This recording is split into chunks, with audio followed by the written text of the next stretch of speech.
Welcome back, everyone. This is Ian from DM Shower Thoughts, where we find our best selves through gaming. Have you struggled lately in creating exciting new battles for your players? Does it feel like there are too many factors to account for? As a new DM, it can be difficult to come up with some interesting encounters on your own. There are so many things to take into consideration. Broader concepts like inspiration and challenge rating, and the nitty-gritty things like party composition, resistances, damage outputs. Many YouTubers lately, such as Matt Colville or The Dungeon Coach, have been talking about how to resolve these issues through their own experiences as DMs. On this channel, we've already talked about how to create dynamic battles with 3-act structures, which you can find in the cards above. But today I want to dive a little deeper and talk about the specifics that I personally take into consideration when creating my own combat encounters. The Dungeon Master's Guide already contains strategies for creating custom encounters through the XP system. However, these can sometimes feel scary for new DMs, or even for people who just don't like math. That's why I'm going to break down encounters into their more conceptual elements. Whenever I consider what kind of monsters to include in my encounters, there are a few factors that I take into consideration.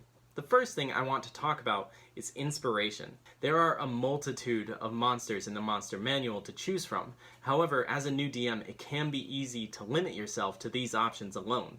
Oftentimes, when I'm looking for a monster in my encounters, it's either not present or just underpowered as a whole.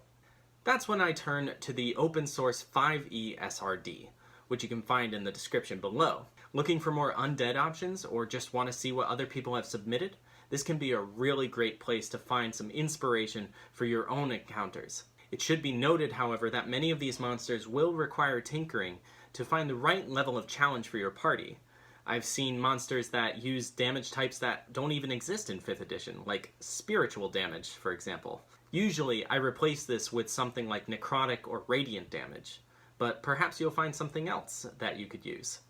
Additionally, I watch a lot of anime and monster movies, and it's always fun to draw upon these for inspiration in my encounters. One of my favorites to utilize is this cuddly creature, the Orb Piercer from Made in Abyss. This guy has some extremely potent toxins, which can bypass normal resistances and immunities.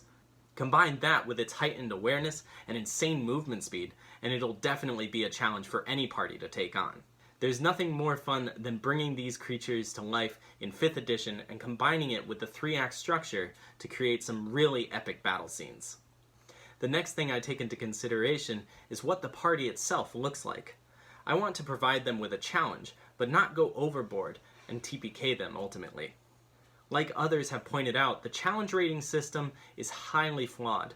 Briefly, as Dungeon Coach has pointed out, it's based on a system that uses math to quantify the difficulty of the encounter based on a variety of factors such as effective HP, AC, offensive and defensive capabilities. It is often generalized that the actual CR of a monster is representative of the average level of a 4-person party. Therefore, a CR1 creature should pose a decent fight for a party of 4 level 1 player characters.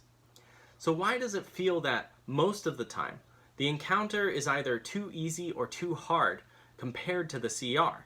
That's where party dynamics and composition come into play. It can be difficult to quantify vague terms such as offensive and defensive capabilities into the CR. It can be difficult to quantify something as vague as offensive and defensive capabilities into calculating the CR, especially when considering how well the party may or may not be equipped to deal with the challenge. I've run through the same scenario with multiple different parties, and in one of them, they wiped the floor with the monsters through exploiting vulnerabilities. But the other party didn't have access to the damage type required for this, so they struggled a lot more. That's why most of the more experienced DMs use the CR as more of a guideline than actual rules to be followed, kind of like the Pirate's Code. For new DMs, it can be more useful to look at the strengths and weaknesses of your party. A party composed of 3 barbarians and 1 cleric does not have the same party dynamics as a party composed of 2 rogues, a sorcerer, and a ranger. For example, in a recent final fight that I ran for a campaign, there was a party composed of a barbarian, a cleric, a sorcerer, and a bard. The barbarians served as a tank, frontlining for the casters, and taking on damage so that they would be able to harry the other monsters from behind. For this battle, I knew that to challenge the casters, I would need to bring the fight to them. So I created a strong monster that would lock down their barbarian, while some minions harried them from the backline. Not only that, but to compete with the casters, I gave these minions reach, which allowed them to strike from a slightly safer position. In another scenario, I created a monster that was able to defend itself more easily when flanked, compared to many of the other monsters in the monster manual. Not only was it large in size, but it was covered in porcupine quills, forcing the party to make dexterity saves every time they attacked them from an angle that was not head-on. These are just a couple of examples you could do when considering your party's dynamics and composition. The third thing to take into consideration when creating your encounters is the monster's offensive and defensive capabilities, and what that really means. For this video, we'll focus specifically on damage output, vulnerabilities, and resistances. 5th edition has some fairly consistent trends when considering damage output. When deciding on how much damage they should deal per round, it's good to look at what the party is doing for damage and think about how that competes with the monster. Remember, in 5th edition, the party usually has the advantage over the monster because there are usually more of them and they have more features and mechanics to exploit. For example, if the party is doing 1d6 plus modifier on hit, then increasing the die step for the monster's damage would make it relatively competitive since there are on average about 3 or 4 players per party. That is to say, you would increase the damage of the monster's dice from 1d6 to 1d8, and maybe give it multi-attack at higher levels. Of course, all of this depends on the party's AC and HP. Next is resistances. This can usually play a defining role in the toughness of your creature. Classic resistances include resistance against non-magical slashing, bludgeoning, and piercing damage. But consider the elemental damage the party might be doing, especially the casters. Fire, cold, lightning, all of these could be made into really good resistances for your creatures. As with most of these suggestions, however, this is still dependent on your party's abilities. If you feel they are up for the challenge, granting immunities can also be really exciting to play with.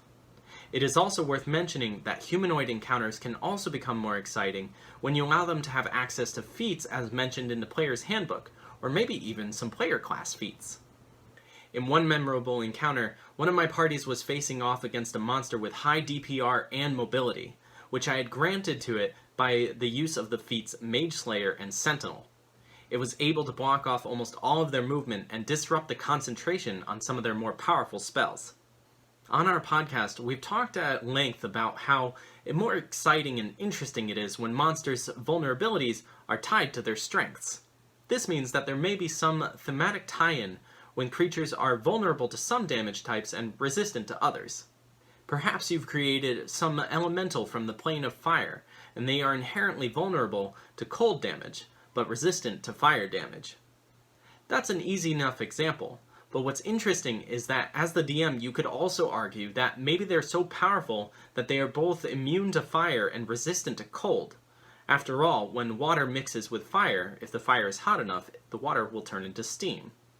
As John has often pointed out, by giving a monster vulnerability to some sort of elemental or even piercing and slashing damage, you are creating more immersion in the puzzle that is combat in 5th edition Dungeons & Dragons. It presents the players with a strategy that is just as effective or even more so than hit it till it dies. Bonus points for anyone who gets the reference. For example, let's consider the Ice Maiden, which you can find a template stat block in the open-source 5th edition SRD. In this case, the creature has immunity to both fire and cold, with a couple of vulnerabilities thrown in. To balance out the encounter, I gave it vulnerability to radiant damage. I did this for a couple of reasons. One, the party contained a cleric, which had access to Spirit Guardians, an AoE spell that often does either necrotic or radiant damage, depending on the player's choice. Two, it made some conceptual sense that the ice might melt under a different sort of heat created by the radiant damage. I hope this has given you something to think about when creating your own monsters and encounters. DMing can be overwhelming sometimes, but taking it one step at a time can often make things easier. Again, a huge shout out to Matt Colville and Dungeon Coach for their work on these topics. We highly recommend checking out their channels. If you guys have any suggestions for our next video, leave them in the comments below. And if you like this video, please leave it a like to let us know. Thank you so much for watching, and remember, game responsibly. We'll see you at the table.